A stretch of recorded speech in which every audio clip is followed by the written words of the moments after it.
but perhaps we can shape it. It's him. What? You made him sound like this terrifying figure. He is.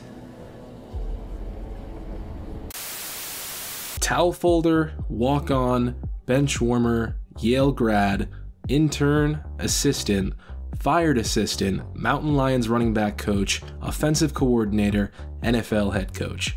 Mike McDaniel is the head coach of the Miami Dolphins, and he is the coolest man in the NFL.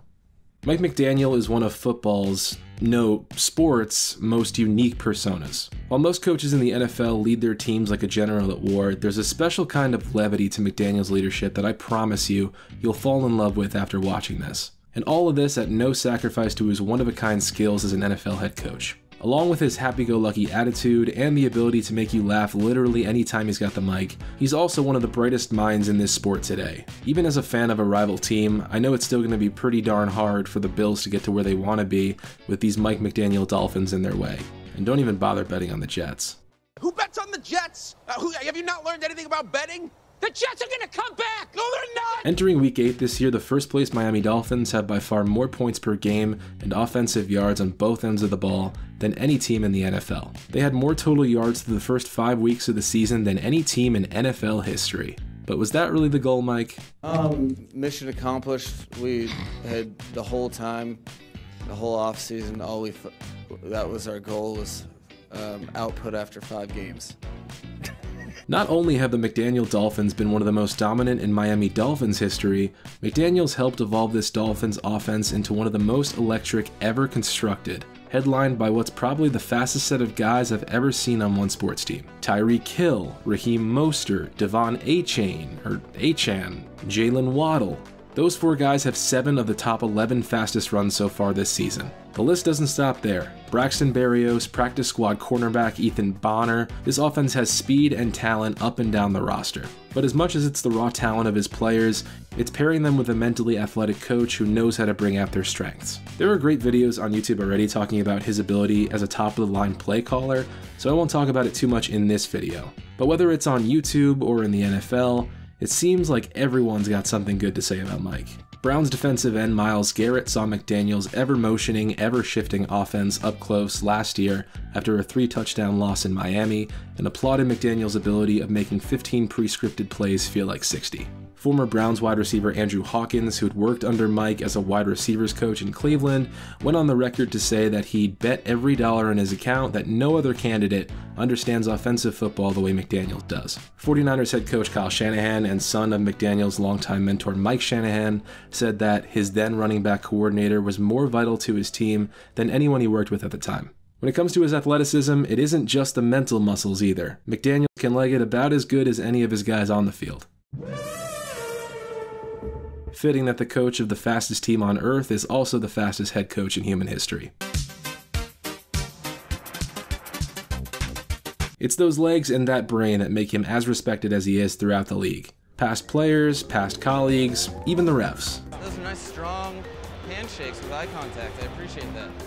Thank you for showing me the respect and regard. I'll do the same. Dolphins quarterback Tua Tagovailoa credited McDaniel for helping him improve since joining the team before the beginning of last season. Tua's QB rating has been significantly higher in the first year and a half of McDaniel's tenure. He probably forgot to mention adding one of the best wideouts in football at the same time, no doubt, but Tua specifically credits his new head coach for ushering in a fresh new culture in Miami that encourages both player expression and having fun. No matter who you ask, colleague or rival, everyone loves and respects Mike McDaniel.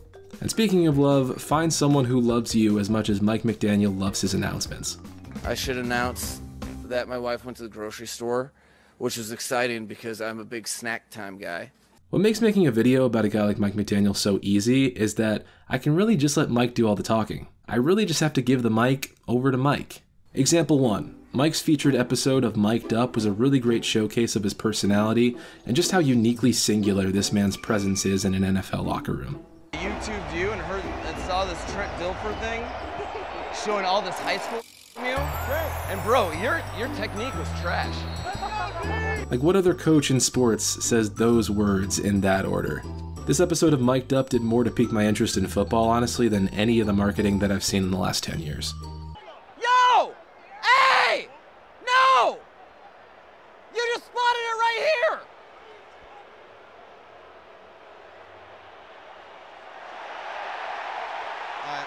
In a November game last year, Chicago Bears quarterback Justin Fields rushed for 178 yards on 15 carries, the most rushing yards for a quarterback in a single game in NFL history. One of those 15 carries featured Justin Fields running out of bounds on the Dolphins sideline, where he ran into our main character.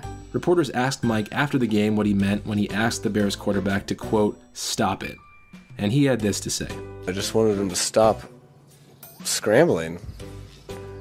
And it was pretty irritating because he didn't listen at all. He didn't take the coaching. Yeah, it was at that stage of the game. I figured no one had asked him to stop it. So, I gave that a try. I think other coaches can learn from my experience that he does not listen, so. He has vaped, he has sprinted, he has danced, he has joked, he has fought Aaron Rodgers with his eyes. He has rallied his troops, he has won. He even went full chicken at one point. Clock, clock, clock, clock, clock, clock, clock, clock, clock, clock, clock, clock, clock, clock, clock, clock, clock, clock, clock, clock. Nice. 31 years after joining the Denver Broncos as a ball boy at the age of 9, McDaniel was the head coach of a historic Miami offense on the field, leading a Miami Dolphins that nearly broke the record for points in a game. It was a 50-point absolute dismantling of the Denver Broncos, the team that wouldn't even let him interview for their head coaching spot 2 years prior. Flashback to the early 90s, a young Broncos fan named Mike McDaniel loses his Charlotte Hornets hat during a visit to training camp. After asking a Broncos employee if he found it during his next visit there, the guy bought Mike a brand new hat, price tag and all. So McDaniel then introduced this man to his mom. And little did Mike know that he was actually introducing his mom to her future husband. And this year, Mike McDaniel returned the favor and gave the Broncos a new father of their own. 5 years after his run as Broncos ball boy, now an ex-backup wide receiver and Yale graduate with a degree in history, Shanahan and the Broncos called McDaniel back for a spot with the team as a coaching intern. And the rest is history.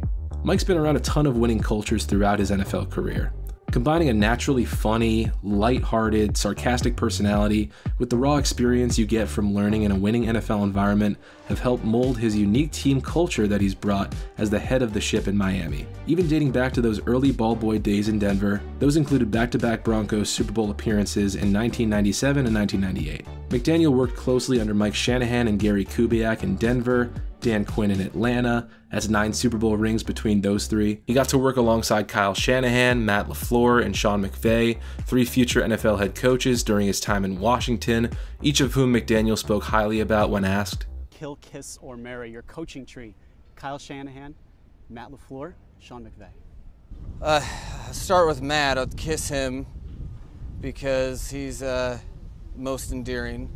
I would marry Kyle because I've spent the most time with him, so I should marry him. And I would kill Sean because he just was the last team that I played and he beat me. He spent time as an offensive assistant for the Texans, a wide receivers coach for the Browns, a run game coordinator for the 49ers, a running back coach for a team in the now retired United Football League. McDaniel's been in and around this game for a very long time. He was even fired by Mike Shanahan at one point during a struggle with substance dependency. McDaniel had the mind for this game before the NFL and before the adversity. His journey simply nurtured what was already there. Some fans in Miami weren't happy with McDaniel's decision back in Week 3 to not go for the NFL record for points in a game and go for the last-minute field goal up 50 points late. Agree or disagree, it proves above any shadow of a doubt the man's sportsmanship and respect for his opponents. This was my first time ever hearing the name Mike McDaniel, and after that decision, it's a name I'll never forget. Mike McDaniel might just be my favorite guy in all of sports. His unmatched sense of humor, his personal story of perseverance, his sharp wit on the headset and the mic, his ability to blend in the locker room as just another one of the guys, and his ability to lift those same guys up on the sideline, his honest and genuine nature in life, and of course, his ability to drum roll. All of these things make up this one guy, the coolest guy in the NFL. Well, it's funny.